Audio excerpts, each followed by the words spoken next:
og að fá að sitja til borðs með þessum stórþjóðum og vera sem jafningi að fjalla málefni þessa svæðis bara mjög mikilvægt fyrir Ísland. Við erum í rauninni stórveldi á þessum vettvangi í heimsmálunum.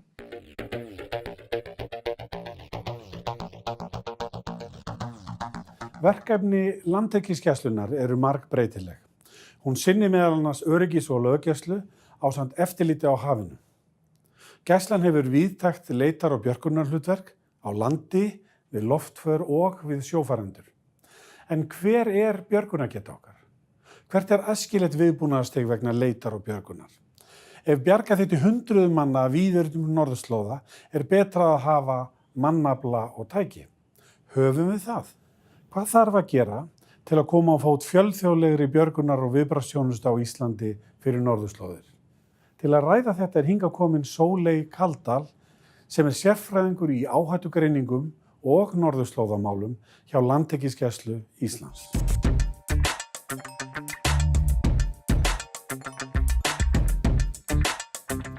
Velkomin. Takk fyrir. Kannski fyrst aðeins þig. Hver er Sóley Kaldal? Ég er áhættu- og öryggisverkfræðingur að mennt, lærði í Svíþjóð og starfa núna hjá Landhelgisgæslunni sem sérfræðingur í norðurslóðamálum og áhættugreiningum. Hvað gerir áhættu- og öryggissérfræðingur? Ég reyni að skoða stofnunina frá svolítið víðu sjónarhorni í heild sinni með stefnumótandi ákvarðanir í huga. Hvernig við getum aukið viðbragðsgetu stofnunarinnar til að bregðast við þeim atburðum og atvikum sem við eigum að sinna. Þannig að ég að skoða hvað getum við með núverandi getu, hvar þurfum við að styrkja okkur til að uppfylla þau hlutverk sem við viljum uppfylla. Hver er þáttur Landhelgisgæslunnar í þjóðaröryggi?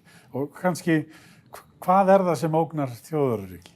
Já, það ýmislegt. Það var náttúrulega gefin út stefna, þjóðaröryggisstefna fyrir Ísland 2016 og hún lítur á þjóðaröryggi á breiðum grundvelli. Hún ekki einungis að líta á hernaðarógn eða árásarógn, heldur allt sem að gæti raskað samfélaginu verulega og ógnað stjórnkerfinu eða íbúum þess þannig að við myndum ekki geta keyrt eðlilegt samfélag. Og þegar við horfum á þátt Landhelgisgæslunnar í því, þá hann náttúrulega verulegur út af því að það má segja það að yfir 90% af efnahag landsins sé á einhvern hátt háður sjónum. Hér náttúrulega flutninga- og siglingaleiðir og hafnir sem að taka á móti flestu því sem að gera okkur kleift að draga fram lífið á eyjunni. Og svo erum við auðvitað með auðlindirnar okkar í sjónum og við erum verulega háð þeim. Fjarskiptasamband okkar við umheiminn í gegnum sæstrengina. Við þurfum líka að vakta og verja þá. Og svo náttúrulega 12 mílna landhelgin okkar hinn eiginlegu landamæri Íslands og 4.800 kílómetra strandlengjan sá staður sem þarf að fylgjast með út því að þó að við séum með hafnir á flugvelli þá náttúrulega hægt að komast á land á fleiri stöðum. Þannig að við þurfum að verja þetta allt saman og Landhelgisgæslan, hún auðvitað ekki bara að fylgjast með landhelginni sem 12 sjómílur, við erum líka að fylgjast með efnahagslögsögunni sem alltaf 200 sjómílur og svo leitar- og björgunarsvæði sem alþjóðlega áætlað svæði á Ísland og það nær langt norður fyrir Jan Mayen, suður eftir Grænlandi og 19 sinnum stærra en landið, 1,9 milljón ferkílómetrar. Þannig að við þurfum að hafa augun á þessu svæði, við þurfum að fylgjast með því að allt fari eðlilega fram, að ekkert óeðlilegt sé eiga sér stað og engar óæskilegar ferðir séu svæðið. Mér langar að spyrja aðeins norðurslóðir. Þú sérfræðingur í norðurslóðum hjá Landhelgisgæslunni. Af hverju Landhelgisgæslunni með sérfræðing á því sviði? Já, það svolítið skemmtilegt að Ísland partur af þessu norðurslóðasamfélagi. Þetta eru 8 ríki sem að kalla sig norðurslóðaríkin og með land- og hafsvæði norðan við heimskautabaug. Heimskautabaugur eiginlega sú lína á landakortinu þar sem að sólin sest ekki á sumarsólstöðum. Það bara svona arbitrary áætluð lína og hana skerast yfir 8 lönd sem eru við og hinn Norðurlöndin og svo Bandaríkjamenn, Kanadamenn og Rússar. Og þetta náttúrulega mjög öflugur félagskapur og að fá að sitja til borðs með þessum stórþjóðum og vera sem jafningi að fjalla málefni þessa svæðis bara mjög mikilvægt fyrir Ísland. Við erum í rauninni stórveldi á þessum vettvangi í heimsmálunum út því að við höfum ýmislegt til málun að leggja. Og við erum náttúrulega með hafsvæði sem ná langt upp á norðurslóðir og miðað við þær loftslagsbreytingar sem eiga sér stað fyrirsjáanlegt að umferð muni aukast. Hún nú þegar byrjað að aukast bara í auknum túrisma og ýmsum aðgerðum iðnaðar á svæðinu.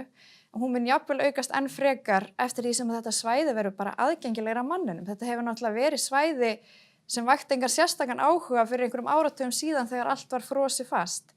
En núna með aukinni tækni, þekkingu og velmegun og loftslagsbreytingum, þá allt í að opnast þarna svæði og mögulega tækifæri en á sama tíma áskoranir sem að við þurfum að vera í stakk búin til að bregðast við.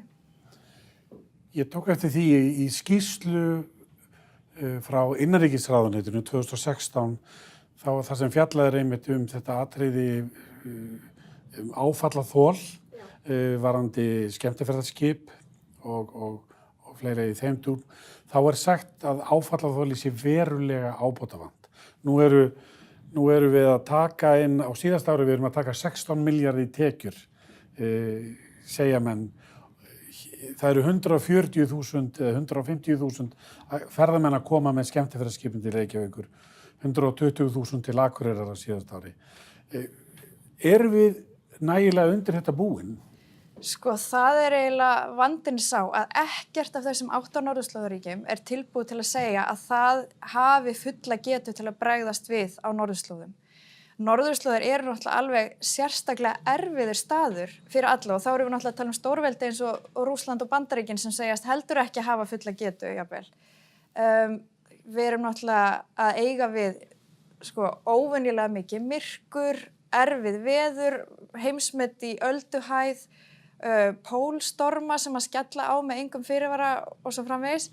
Þannig að vandinn sá að við erum ekki tilbúin og á sama tíma og þetta hefur verið að gerast núna allra síðustu árum að það hefur verið aukning í umferð þá hefur eiginlega viðbragðsgeta flestra þessara ríkja staðið í stað og allavega á Íslandi. Við höfum ekki verið að efla viðbragðsgetun okkar verulega á síðustu árum en sem betur fer við erum vel vakandi fyrir þessu og svona fagmaður í svartsýni eins og ég sem alltaf að reyna að sjá hvað getur farið úrskeiðis.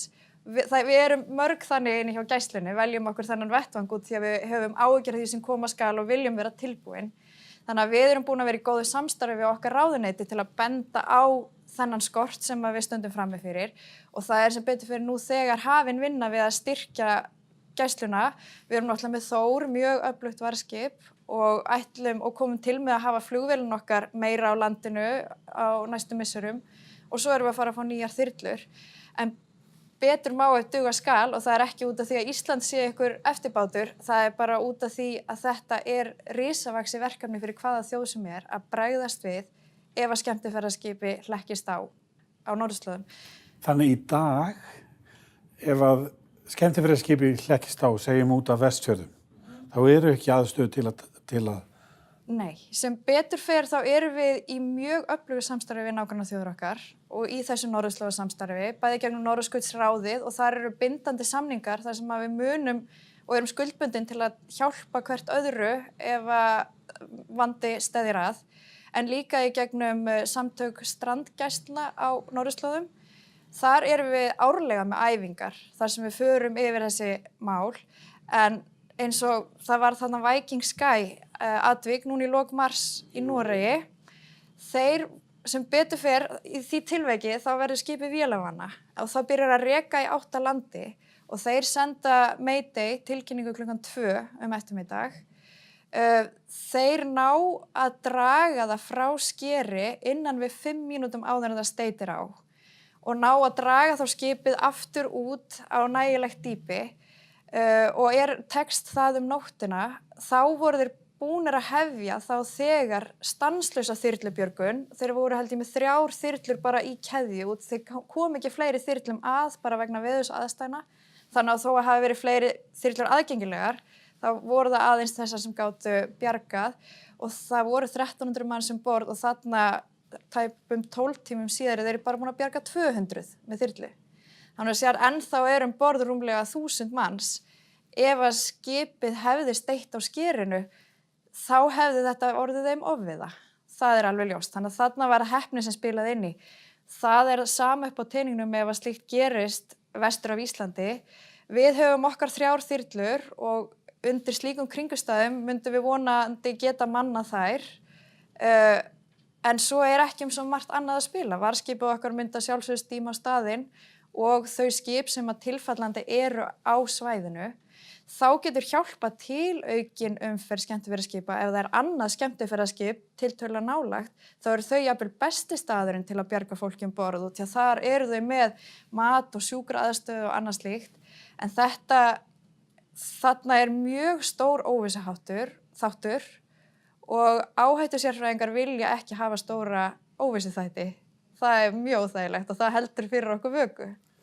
Og ég spurjaði, það hafa verið uppi hugmyndur að byggja upp fjölþjóðlega björgunar- og viðbragðsþjónustu á Íslandi, svona miðstöð fyrir þessa starfsemi. Hvar það mál statt í dag? Já, sú hugmynd hefur verið í umræðinu í svolítinn tíma. Ég sat í stýrihópi fyrir þáverandi innanríkisráðherra fyrir nokkrum árum þetta mál og við skiluðum skýrslu þar sem að við lögðum til að það væri of bratt að fara í stofnun miðstöðvar að svo stöddu en mögulega var hægt að hefja undirbúning að slíku verkefni með því að stofna viðbragðsklasa sem myndi þá betur tengja innlenda aðila og hefði starfsfólk sérstaklega í því til að tengja sig nágrannaþjóðum okkar og athuga hver þörfin hjá þeim væri miðað við að stofna slíka miðstöð í Íslandi út. Því að það mjög mismunandi þörf.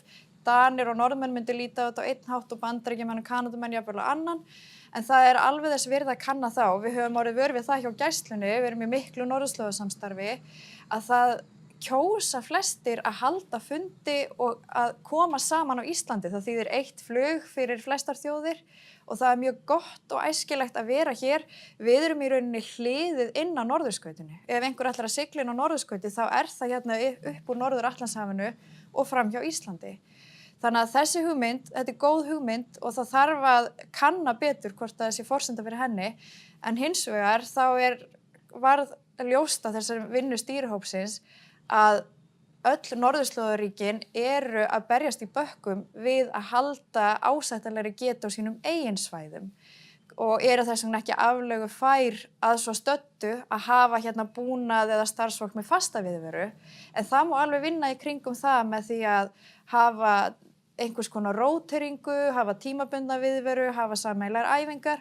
En svo erum við að vinna þá vinnu nú þegar í miklu og nánu samstarfi við nágrannaþjóðir okkar og svo fyrir hvert leitar- og björgunarsvæði að minnstakosti 1 björgunarmiðstöð sem að sinnir svæðinu og sú miðstöð til staðar í Skógarhlíðinni hjá Landhelgisgæslunni sem þýðir að ef það verður atvik á okkar svæði þá ber Ísland ekki ábyrgð á því að fullnaðar vinna það. Við berum ábyrgð á því að hefja viðbragðið og stýra því þangað til og ef að það klárast eða einhver annar tekur við því. Og við erum með mjög stuttar boðskiptaleiðir til nágrannaþjóða okkar. Það mikill vilji og áhugi á því að vinna þessi mál saman. Sóley, tíminn búinn. Kærar þakkir fyrir komuna. Takk kærlega fyrir mig.